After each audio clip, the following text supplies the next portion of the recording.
ॐ भूर्भुवः स्वः तत्सवितुर्वरेण्यं भर्गो देवस्य धीमहि धियो यो नः प्रचोदयात्। ॐ सद्गुरुचरणकमलेभ्यो नमः। परम पूज्य गुरुदेव परम वंदनीय माता जी के दिव्य संरक्षण में ऑनलाइन दैनिक स्वाध्याय के इस कार्यक्रम में आप सभी आत्मीय बंधुओं का बहुत बहुत स्वागत, बहुत बहुत अभिनंदन है। ज्ञान यज्ञ का ये क्रम निरंतर चल रहा है। आज हम सभी 989वां एपिसोड प्रारंभ करने जा रहे हैं। आप सबका आज के सत्र में बहुत बहुत स्वागत है। साथियों, ये ज्ञान यज्ञ सर्वाधिक लोग इसमें सम्मिलित हो सकें और अपने समय को लगा करके इस ज्ञान यज्ञ से दिव्य लाभ प्राप्त करें, इसके लिए आप सब आज के लिंक को अधिक से अधिक शेयर ज़रूर कर दें। जो पुस्तक हम लोग पढ़ रहे हैं वो है आकृति देखकर मनुष्य की पहचान करना। पिछले दिनों में हम लोगों ने इस पुस्तक के कुछ अध्याय पढ़े हैं और ये हम लोगों ने देखा कि किस तरीके से मनुष्य की आकृति से उसके स्वभाव, उसके व्यवहार, उसके व्यक्तित्व को जाना जा सकता है। उसका व्यक्तित्व कैसा है, उसका स्वभाव कैसा है, उसका चिंतन चरित्र कैसा है, ये हम उसकी आकृति से जान सकते हैं। कुछ विशेष अंगों के लक्षण पूज्य गुरुदेव ने बताए, जैसे कि बालों की स्थिति को देख करके, आँखों को देखकर, भौहों को देखकर, नाक की आकृति को देख करके हम कैसे किसी के व्यक्तित्व को जान सकते हैं। थोड़ा उसके लिए अभ्यास करना पड़ेगा। आज हम लोग चर्चा करेंगे दांत को देख करके कैसे किसी के व्यक्तित्व को जाना जा सकता है। इस संदर्भ में पूज्य गुरुदेव लिखते हैं, आपने देखा होगा कि छोटे शिशुओं के प्रारंभिक दांत, जिन्हें दूध के दांत कहते हैं, प्रायः साफ, स्वच्छ, एक से पंक्तिबद्ध और एक सीध में निकलते हैं। यह मनुष्य के स्वाभाविक दांतों का चित्र है। दुनिया में आकर बालक जिन शारीरिक और मानसिक संस्कारों को ग्रहण करता है वे धीरे धीरे जड़ जमाने लगते हैं और 8-10 वर्ष की अवस्था तक बहुत कुछ पक्के हो जाते हैं। मानव शरीर शास्त्र के आचार्यों का कहना है कि 6 वर्ष की उम्र तक जितना ज्ञान प्राप्त किया जाता है, फिर सारे जीवन में उससे कम मात्रा में ही ज्ञान संचित होता है। बचपन में विभिन्न मार्गों से जो संस्कार बालक के हृदय पटल पर पड़ते हैं, उनसे शरीर और मस्तिष्क एक अदृश्य ढांचे में ढलता है। यह ढलाई दांतों को देखकर पहचानी जा सकती है। बचपन की आदतों का कुछ परिचय दांतों को देखकर प्राप्त किया जा सकता है। साफ सीधे एक से बराबर के दांत मनुष्य की स्वाभाविक स्थिति के द्योतक हैं। ऐसे दांत वालों में एक भले मानस के प्रायः सभी आवश्यक गुण पर्याप्त मात्रा में पाए जाते हैं। ऊबड़ खाबड़, टेढ़े मेढ़े, असमान और कुरूप दांत बुरे स्वास्थ्य और बुरे स्वभाव की कहानी कहते हैं। लंबे दांत बड़ी आयु वालों के, छोटे दांत बीमारों के और नुकीले दांत हिंसक पशुओं जैसे स्वभाव का होना बताते हैं। आगे की ओर निकले हुए दांत कंजूसी, लालच, बहुत जमा करने की हविश का होना प्रकट करते हैं। दांतों का बढ़ाव जितना ही आगे की ओर होगा, उतनी ही कंजूसी अधिक होगी। खर्चीली आदमियों के दांत प्रायः कभी भी इस प्रकार के नहीं पाए जाते। निकले हुए दांतों वाले यदि कुछ उदारता दिखावेंगे भी तो वह यश कमाने, बड़ा बनने, प्रायश्चित करने की भावना से होगी। दया द्रवित होकर यज्ञ भावना से उनकी उदारता देखने को न मिलेगी। दांतों का कुछ थोड़ा सा झुकाव भीतर की ओर हो तो यह दब्बूपन और लज्जाशीलता का चिन्ह है। यदि वे जरा आगे की ओर झुक रहे हों तो दबंगपन, तेजी, कठोरता और शासक वृत्ति का होना बताते हैं। जिनके मसूड़े बहुत बड़े, भारी और लटके हुए हैं, समझना चाहिए कि यह व्यक्ति बहुत जिद्दी, कट्टर, अड़ियल, आक्रमणकारी और छीन झपट करने वाला होगा। हल्के और छोटे मसूड़े वाले उदार प्रतिज्ञा पालक सीधे और साफ दिल के होते हैं। नीलापन लिए हुए मसूड़े स्वाभिमानी, मोहग्रस्त और रुग्ण शरीर वालों के होते हैं। जिन मसूड़ों में लालिमा अधिक हो उन्हें खुशमिजाजी, कोमलता, बुद्धिमानी और सभ्यता की अधिकता का द्योतक समझना चाहिए। दांत और मसूड़ों की बनावट के अनुसार की ठुड्डी की शक्ल बनती है। जिस ठुड्डी में गड्ढा पड़ता है वह आनंदी और मिलनसार स्वभाव बताती है। मजबूत आदमियों की बड़ी ठुड्डी होती है। जो बड़ी हो, चौड़ी हो, मांस कम और हड्डी ज़्यादा हो तो उसे धीरता, वीरता, गंभीरता और स्थिरता का लक्षण समझना चाहिए। क्रोधी किंतु धुन के पक्के लोगों की ठुड्डी देखने में चौकोर सी मालूम पड़ती है। रूखे, उदासीन, शांत, निराश, स्वल्प संतोषी लोग चिपटी ठोड़ी के देखे जाते हैं। स्वार्थी अक्सर नुकीली ठुड्डी वाले देखे जाते हैं। आगे की ओर बहुत नुकीली हो तो उसे चालाकी और धूर्तता बताने वाली समझना चाहिए। मेहनती आदमी दबी हुई सी छोटी ठोड़ी वाले होते हैं। इस प्रकार के व्यक्ति यशस्वी और धार्मिक वृत्ति के भी देखे जाते हैं। गोल ठोड़ी वालों को ऐश आराम की कमी नहीं रहती। ऐसे आदमी बहुत मित्रों वाले, धन उपार्जन करने वाले, नई सूझ वाले तथा दूरदर्शी होते हैं। गोल महरावदार ठोड़ी वाले उथले मिजाज के और छछोरी तबीयत के होते हैं। लंबी, आगे को निकली और आगे से एकदम चिपटी ठोड़ी वाले लोग बुद्धिजीवी, पंडित, वकील, साहित्यकार होते हैं। आगे के दांतों के बीच में थोड़ा थोड़ा फासला होना सदाचारी, उदार, सेवाभावी, निष्कपट होने का चिन्ह है। दांत पर दांत चढ़ रहे हों तो वह घमंडी तथा अपनी बात पर अड़े रहने का लक्षण है। बीच के दो दांतों की बगल के दो दांत यदि बीच के दांतों की ओर मुड़ आए हों तो उन व्यक्तियों को सर्वत्र आदर प्राप्त होता है। ऐसे लोगों में साहस और पुरुषार्थ की मात्रा अधिक रहती है। लंबाई चौड़ाई में बराबर चौकोर दांत वाले मनुष्य बड़े तार्किक, तेज बुद्धि वाले होते हैं। मोती से गोल दांत धनी और सौभाग्यशाली होना प्रकट करते हैं। पतले दांत प्रसन्न जीवन का निर्माण करते हैं। जिन दांतों की चौड़ाई अधिक और लंबाई कम हो वे दरिद्रता की निशानी समझे जाते हैं। बिल्कुल सफ़ेद दौत हृदय की निर्बलता प्रकट करते हैं। जिन्हें मानसिक चिंताएं अधिक रहती हैं उनके दांत हल्का पीलापन ले आते हैं। जिन दांतों पर पीले धब्बे हैं वे आलस्य, पेट की कमजोरी तथा उष्णता की अधिकता के कारण होते हैं। नीले झलक वाले दांत मधुर स्वभाव के प्रतिनिधि हैं। मटमैले रंग के दांत जिनके हों उनका जीवन बड़े सुख से कटता है। उन्हें किसी भारी विपत्ति का मुंह नहीं देखना पड़ता। तो आप देख सकते हैं साथियों, दांत की विशेषता देख करके, दांत की आकृति और स्वरूप देख करके लोगों के जीवन के विषय में जाना जा सकता है। अगला अंग है होठ। शरीर के अन्य अंगों पर व्यक्ति के स्वभाव की छाया कुछ देर में पड़ती है और देर तक ठहरती है, किंतु होठों में ऐसी विशेषता है कि उन पर बहुत शीघ्र, यहाँ तक कि उसी समय स्वभाव की छाया दृष्टिगोचर हो जाती है।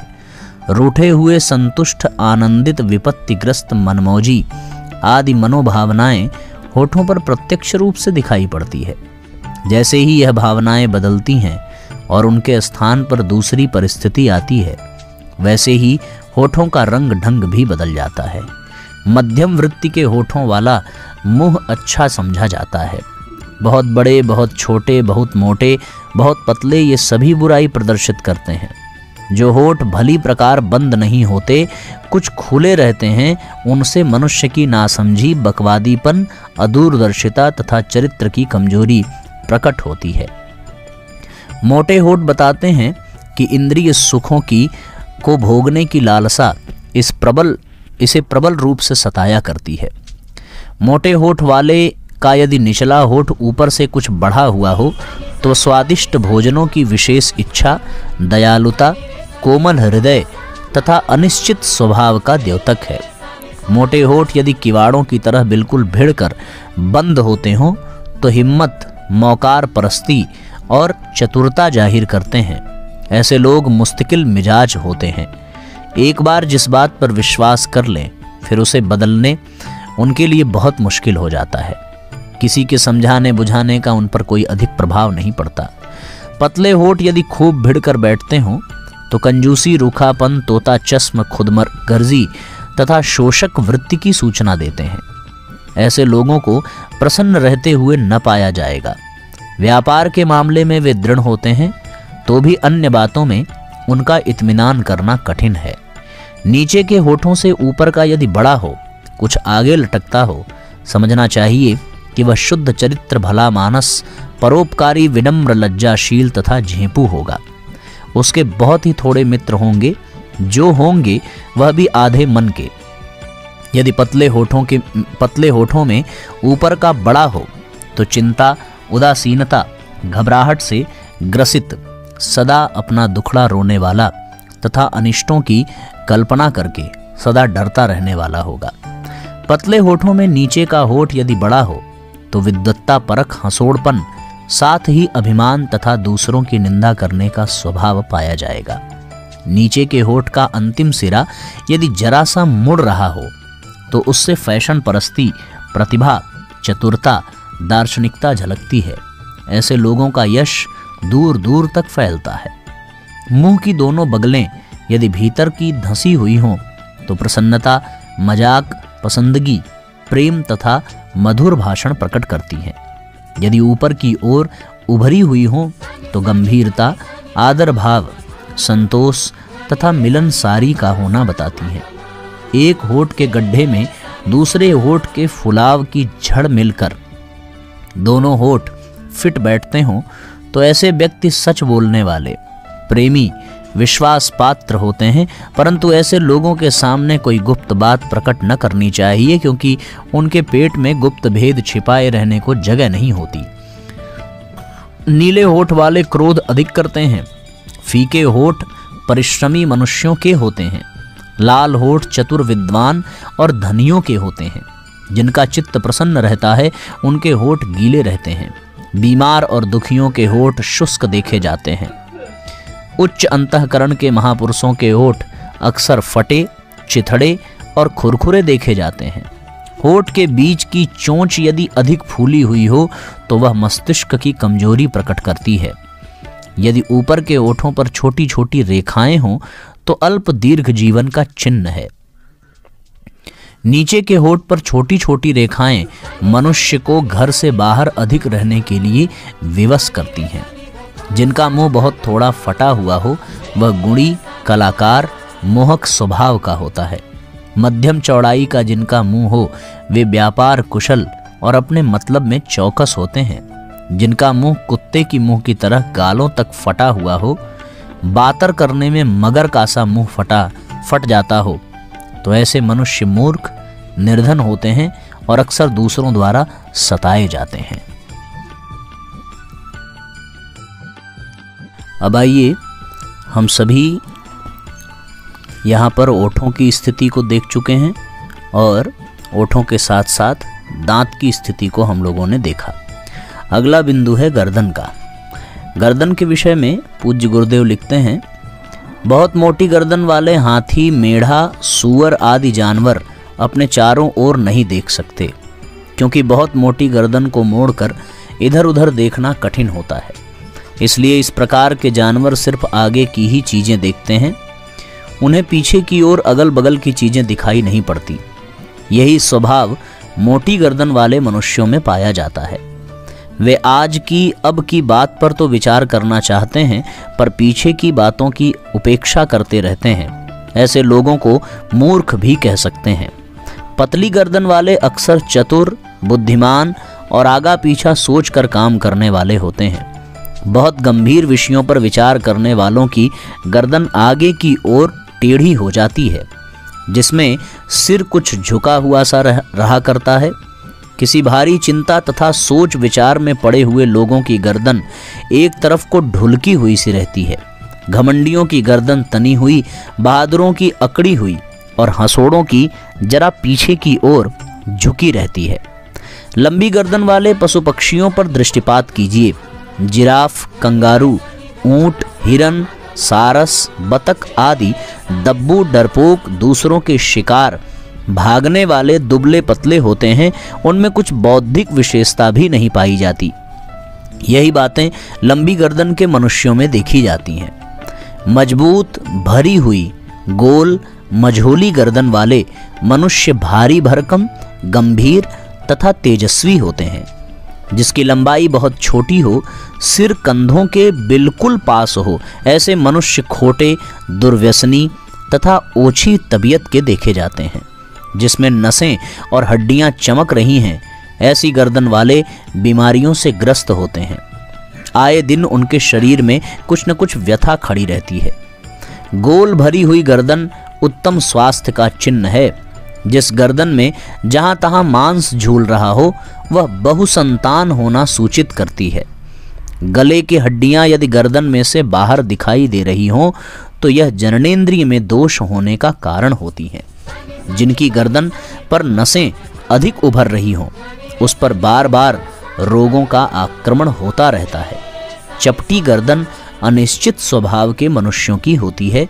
उनके विचार और कार्य सदा बदलते रहते हैं। तो ये गर्दनों के विषय में गुरुदेव ने लिखा है। आगे है कान। कान की चर्चा करते हुए लिखते हैं कि आकृति विद्या के आचार्यों का मत है कि मध्यम आकार के छोटे छेद वाले सुंदर सुडौल आकार के कान बहुत शुभ हैं। ऐसे व्यक्ति में वे गुण होते हैं जिनके कारण उसका जीवन बहुत आनंद पूर्वक व्यतीत होता है। लंबे बड़े कानों वाला विनम्र स्वभाव, सदाचारी तथा डरपोक होता है। आपने देखा होगा कि खरगोश प्रकृति डरपोक स्वभाव वाले के कान बड़े बड़े होते हैं, किंतु यदि उनकी जड़ें मोटी हों तो बड़े कान होना महापुरुष, नेता तथा धर्मात्मा होने के चिन्ह हैं। गौतम बुद्ध तथा महात्मा गांधी के चित्रों में हम उनके मोटी जड़ वाले बड़े बड़े कानों को देख सकते हैं। इसी प्रकार चूहे के से बहुत छोटे कानों को छोड़कर साधारणतः छोटे कान प्रेम, प्रीति, स्नेह, सहानुभूति के लक्षण हैं। हाँ, यदि बहुत ही छोटे कान हों तो उन्हें छोटे दिल, छोटे दिमाग तथा छोटे हौसले की निशानी समझा जा सकता है। पीछे की ओर सिर की बगलों से चिपके हुए कान लज्जाशीलता, संशयात्मा तथा दब्बूपन के सूचक हैं। इठे हुए से कान कुटिलता तथा टेढ़ेपन का इजहार करते हैं। हाथी के सीधे खड़े कान हिम्मत, मजबूती, मर्दानगी बताते हैं। जिनकी जड़ें बहुत ही कमजोर हों और कान सींग की तरह शरीर से जुदापन प्रकट करते हुए लग रहे हों, तो लालच और क्रूरता की मात्रा बढ़ी चढ़ी होगी। मोटे, सीधे और ऊंचे कानों वाले बड़े विचित्र स्वभाव के होते हैं। साधारणतः वे सीधे सादे तरीके से रहते हैं, पर यदि उन्हें उत्तेजित किया जाए या सताया जाए तो इतने भयंकर बन जाते हैं जिसको संभालना कठिन है। इस आवेश में वे ऐसे कृत्य कर सकते हैं जिसकी उनका सीधपन देखते हुए कभी आशा नहीं की जा सकती थी। झांसी की रानी लक्ष्मीबाई के कान ऐसे ही थे। उस महलों में रहने वाली महिला ने अंत में कैसा भयंकर रूप धारण किया था, इस बात को इतिहास वेत्ता भली प्रकार जानते हैं। कानों की जड़ यदि आंखों की सीध से ऊंची हो तो उससे स्वभाव की गर्मी प्रकट होती है। क्रोधी, खूंखार, बदला लेने वाले, झगड़ालू व्यक्तियों की कानों की जड़ें अक्सर आंखों की सीध से ऊंची होती हैं। सामान्यतः कानों की जड़ें आंखों की सीध में रहनी चाहिए।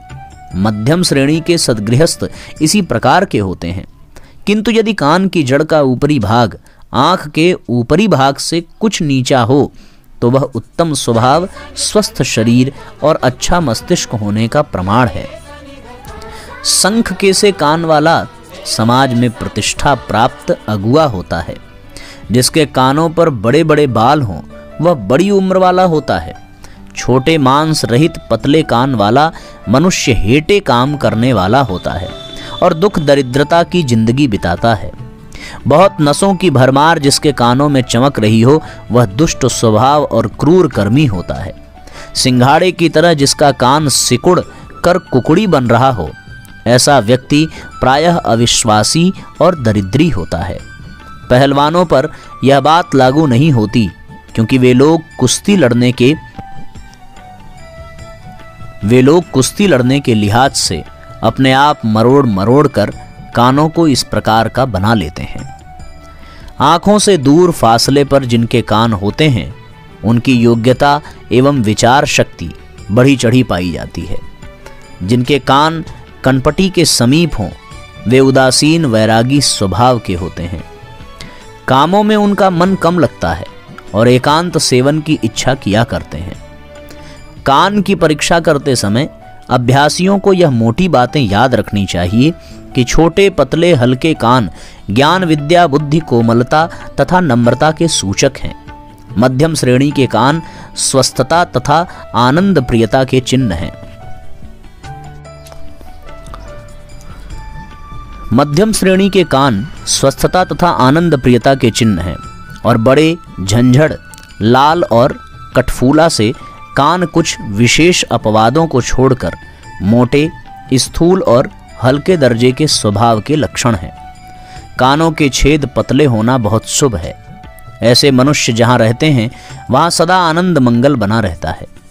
अधिक चौड़े छेद वाले कान ऐसे लोगों के होते हैं जो अपने लिए तथा दूसरों के लिए कुछ न कुछ बखेड़ा खड़ा किया करते हैं। बाहर से देखने पर जो छेद बहुत दूर तक दिखाई पड़ते हैं अर्थात जो छेद सीधे होते हैं वे बड़े परिश्रमी तथा शारीरिक दृष्टि से मजबूत होते हैं। जिनके छेद थोड़ी ही दूर से मुड़े होते हैं बाहर से देखने पर छेद जरा सा मालूम होता है। ऐसे लोगों की मित्रता बहुतों से होती है। उनका स्वभाव मिलनसार होता है। इस तरीके से आप सभी साथियों देख सकते हैं कि एक एक अंग कितना महत्वपूर्ण है किसी के जीवन परिचय को दर्शाने के लिए। ऐसी स्थिति में कल भी कहा था, आज पुनः ये कहता हूँ कि अंगों से स्वभाव नहीं बनता बल्कि हमारे स्वभाव से हमारे अंगों का निर्माण होता है। इसलिए हमारे जैसे स्वभाव होंगे, जैसा हमारा चिंतन चरित्र होगा, उसी आकार में हमारा ये शरीर ढलता चला जाएगा। तो हम अपने स्वभाव, अपने चिंतन से, अपने व्यवहार से, अपने आचरण से सब कुछ बदल सकते हैं। कुरूप व्यक्ति भी अति सुंदर लगने लगता है अपने जीवन शैली से, अपने आचरण से, अपने व्यवहार से, और सुंदर से सुंदर मुखमंडल वाला व्यक्ति भी अपने जीवन में कुरूप दिखने लगता है अपने आचरण और अपने व्यवहार से। अतः आप सब अपने अपने आचरण, अपने चिंतन, अपने जीवन चरित्र को इतना सुंदर बनाइए कि हमारे अंग प्रत्यंगों को देखकर ही लोग हमारे स्वभाव से परिचित हो जाएं और हमसे जुड़ते चले जाएं। आइए इन्हीं भावनाओं के साथ आज के सत्र को विराम देते हैं। गायत्री मंत्र साथ साथ बोलें। ओम भूर्भुवः स्वः तत्सवितुर्वरेण्यं भर्गो देवस्य धीमहि धियो यो नः प्रचोदयात्। सभी आत्मीय बंधुओं को बहुत बहुत प्रणाम। सभी आत्मीय बंधुओं को बहुत बहुत प्रणाम। सबको नमस्कार, सबको धन्यवाद। शुभ रात्रि।